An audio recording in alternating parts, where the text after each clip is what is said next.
So a lot of people keep asking me about, what's ERC and all this stuff, but I wanted to show you guys something right here, right?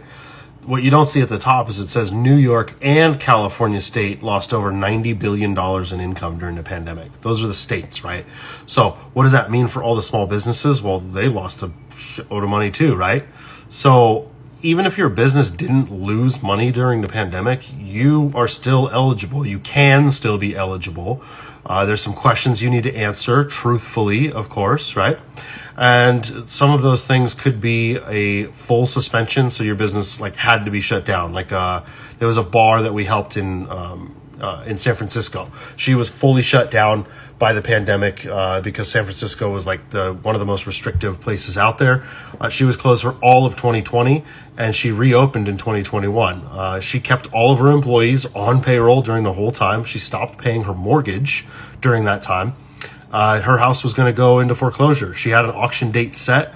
We were able to get her $78,000 back. She saved her house, saved her business, started back up first quarter of 2021, and she's thriving. She's got one of the hottest night spots in San Francisco now. But anyway, the point of all this is that that's a full suspension, right? Not a lot of people had that.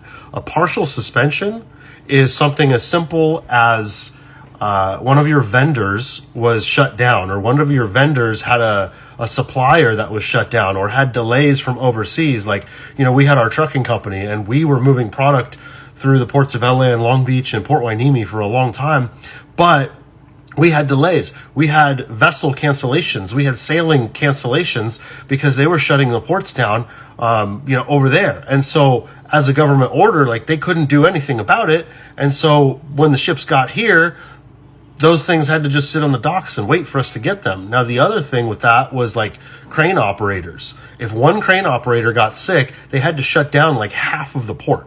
It was insane. And so all those things that affected, somebody even told me the other day, it could be as simple as you didn't have supplies in your office and you couldn't find a replacement supplier for those that were reasonable. In the construction industry, this was rampant. So we had trouble getting materials all the time. We would we ordered 12 trucks of concrete to pour a monolithic pool. And the morning of, the concrete company, the supplier, the cement, whatever, factory, they said, sorry, you can only have 5 trucks. We're well, 5 trucks doesn't get the job done. So anyway, so we qualified for it because of that. So there are a number of different reasons. Anyway, click the link in the bio so you can see how much your business could get back.